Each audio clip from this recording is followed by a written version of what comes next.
और इस वक्त बड़ी खबर दिल्ली से, जहां यूक्रेन से लौटे मेडिकल के छात्रों का मामला। भारत के कॉलेज में एडमिशन देने की मांग पर सुप्रीम कोर्ट में सुनवाई हुई और भारत के मेडिकल कॉलेज में एडमिशन देने की मांग याचिकाकर्ता के वकील राजीव दत्ता ने कहा कि जिनेवा कन्वेंशन के हिसाब से यूक्रेन से लौटे छात्र वॉर विक्टिम, और मामले में सुप्रीम कोर्ट ने कहा कि छात्रों को वॉर विक्टिम कैटेगरी में ना ले जाएं। भारतीय छात्रों से समन्वय बनाएं, यह भी कहा कोर्ट ने, और वैकल्पिक योजना के तहत छात्रों को विदेश भेजें। भारतीय हाई कमीशन को छात्रों की मदद करनी चाहिए, सुप्रीम कोर्ट ने यह भी कहा, और इसके लिए केंद्र सरकार को पोर्टल शुरू करना चाहिए। मामले में अगली सुनवाई 23 सितंबर को होगी।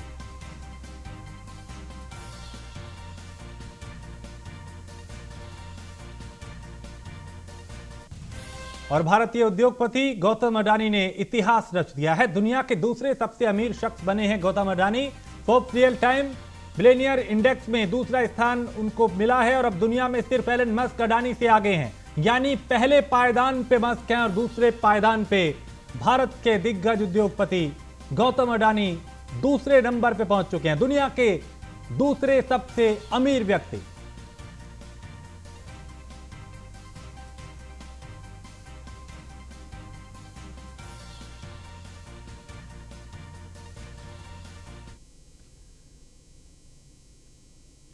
समाजवादी पार्टी के अध्यक्ष अखिलेश यादव ने दिल्ली में सपा नेता आजम खान से मुलाकात की। बता दें कि आजम खान कई दिनों से बीमार चल रहे थे। अखिलेश यादव ने आजम खान के सेहत का हाल जाना।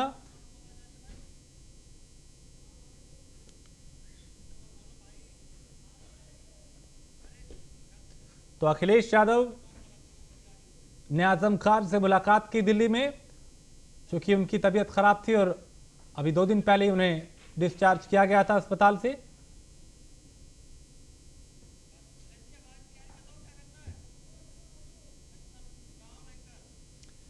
एक तरफ पतंजलि देश में योग और आयुर्वेद को बढ़ावा देने का काम कर रही है, वहीं दूसरी तरफ योग गुरु बाबा रामदेव के खिलाफ कुछ लोग जानबूझकर सोशल मीडिया पे षड्यंत्र रच रहे हैं। इसे लेके न्यूज वन इंडिया से बातचीत करते हुए बाबा रामदेव ने कहा कि हम षड्यंत्रकारियों का पर्दाफाश करेंगे, और क्या कुछ कहा उन्हें सुनते हैं।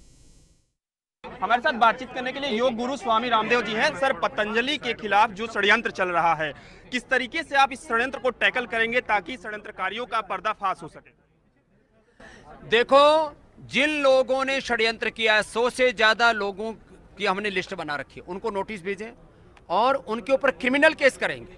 खाली ऐसे मानहानि का ही नोटिस नहीं देंगे, क्योंकि आज पतंजलि फूड्स की मार्केट कैप नेटवर्थ 50,000 करोड़ के लगभग है। आने वाले समय में करीब 5 लाख करोड़ के हम अलग अलग आईपीओ लेकर के आ रहे हैं। ऐसे तो हमको जीने नहीं देंगे। तो अब जो किसी भी तरह से हमारे ऊपर गलत बयानबाजी करेंगे, झूठे आरोप लगाएंगे, उनको पूरा कोर्ट में घसीटेंगे और उनके ऊपर हजारों लाखों करोड़ों का जुर्माना भी उनसे वसूलेंगे, उनसे माफी मंगवाएंगे, उसके बाद ही छोड़ेंगे उन्हें। आखिरी सवाल रहेगा, आपने कोरोना में काफी काम किया, कोरोनिल बनाया। लंपी वायरस से गौ माताएं काफी परेशान हैं, काफी की संख्या में उनकी मृत्यु हो रही है।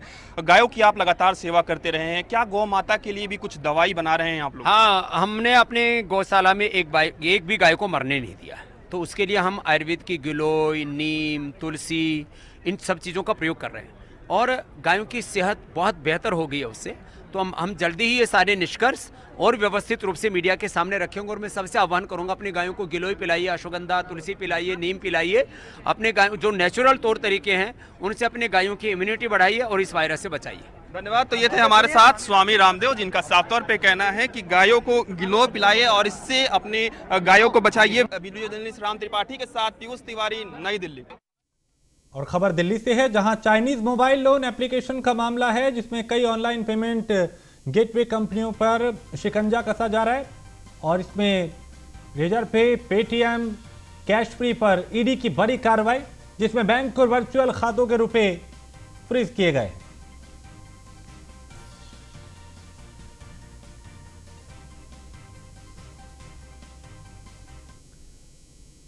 और दिल्ली में 3 कूड़े के पहाड़ को लेकर मुख्यमंत्री अरविंद केजरीवाल ने बीजेपी पर निशाना साधा और कहा कि बीजेपी दिल्ली को कूड़े की राजधानी बनाना चाह रही है और राजधानी में पहले से ही 3 कूड़े के पहाड़ हैं। बीजेपी 16 और पहाड़ बनाने की सोच रही है। कोशिश तो ये करनी चाहिए थी कि इन तीनों पहाड़ों को ख़त्म करें और जैसे दुनिया के अन्य शहर हैं जो डेवलप्ड कंट्रीज़ हैं वहाँ पे जो सॉलिड वेस्ट मैनेजमेंट की मॉडर्न टेक्निक्स हैं उनको लाके हम दिल्ली में लागू करें। हमें कोशिश तो ये करनी चाहिए थी, वो ना करके आज ये तीनों पहाड़ों की स्थिति ऐसी है कि हज़ारों करोड़ रुपए खर्च करने के बाद भी इन पहाड़ों की डेली हाइट बढ़ती जा रही है कम होने की बजाय। और अब ये सुनने में आ रहा है कि इन 3 पहाड़ों के अलावा ये लोग 16 और जगहों पे नए कूड़े के पहाड़ बनाने का प्लान। और दिल्ली के उप मुख्यमंत्री मनीष सिसोदिया ने एक ट्वीट कर कहा कि बीजेपी ने झूठा स्टिंग किया है और सीबीआई ने मेरे यहां रेड डाली लेकिन कुछ नहीं मिला। सिसोदिया ने यह भी कहा कि या तो मुझे सोमवार तक जेल भेजा जाए, अगर मुझे जेल नहीं भेजते तो पीएम झूठा स्टिंग करवाने के लिए मुझसे माफी मांगे। वहीं पूर्वी दिल्ली किसान गौतम गंभीर ने कहा कि मनीष सिसोदिया को जेल तो जाना ही पड़ेगा।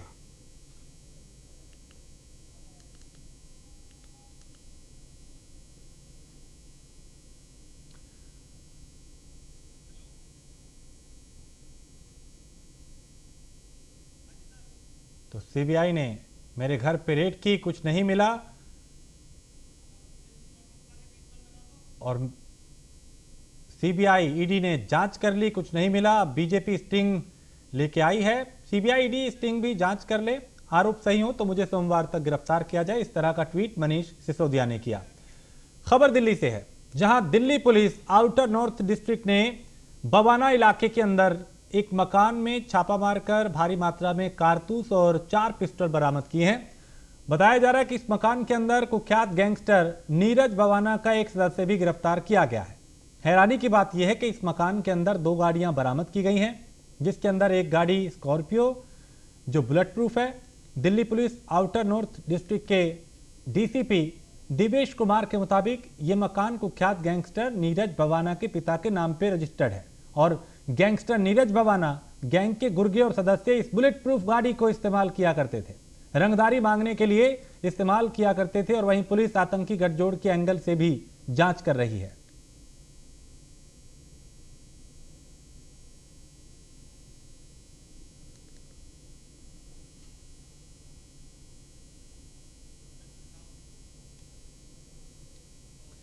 और भारतीय रेलवे 16 से 30 सितंबर तक स्वच्छता पखवाड़ा अभियान चलाने जा रही है।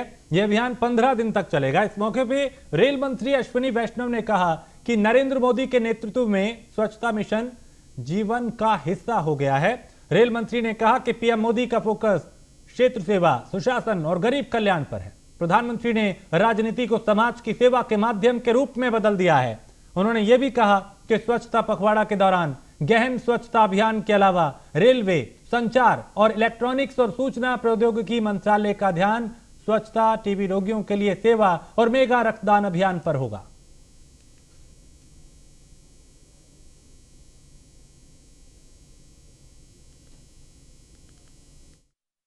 करूंगा कि वो इस पुस्तक का विमोचन करें।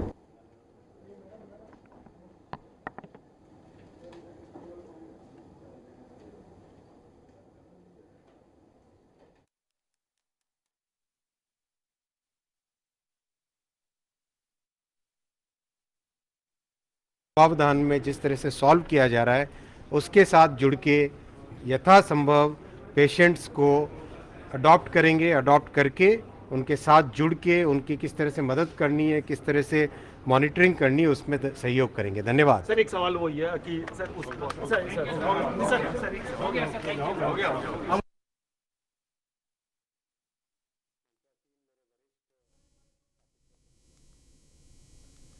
तो प्रधानमंत्री नरेंद्र मोदी के जन्मदिन को खास बनाने की पूरी तैयारी कर रहे हैं और इसको लेकर कई तरह के कार्यक्रमों का आयोजन किया जाएगा। अलग अलग विभाग जो हैं वो अलग अलग कार्यक्रम करेंगे।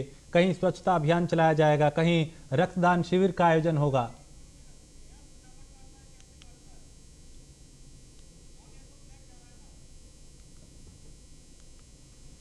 तो रेल मंत्री ने कहा कि प्रधानमंत्री के जो फोकस है वो स्वच्छता पे रहा है और ये जीवन का हिस्सा बन चुका है और स्वच्छता पखवाड़ा जो है उसके जरिए एक बार फिर लोगों को जागरूक किया जाएगा। और दिल्ली के थाना गोकुलपुरी के जौहरीपुर के एक्सटेंशन में 30 फुट रोड पे एक 2 मंजिला मकान गिर गया। सूचना मिलते ही पुलिस के अधिकारी और फायर कर्मी ने 5 लोगों को इलाज के लिए अस्पताल पहुंचाया। 2 लोगों के मलबे में दबे होने की सूचना मिली।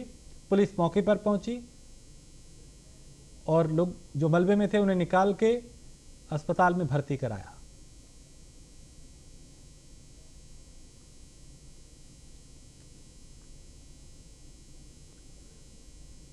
तो जीटीबी अस्पताल में घायलों का इलाज चल रहा है।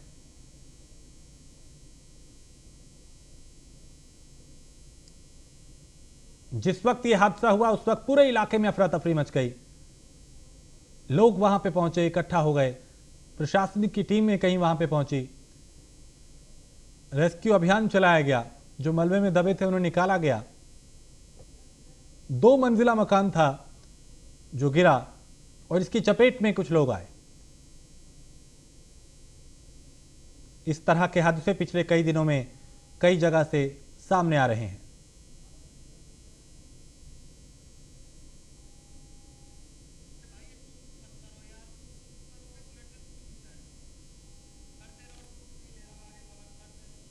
तो हादसे में 5 लोग घायल हुए। घायलों को जीटीबी अस्पताल में भर्ती कराया गया।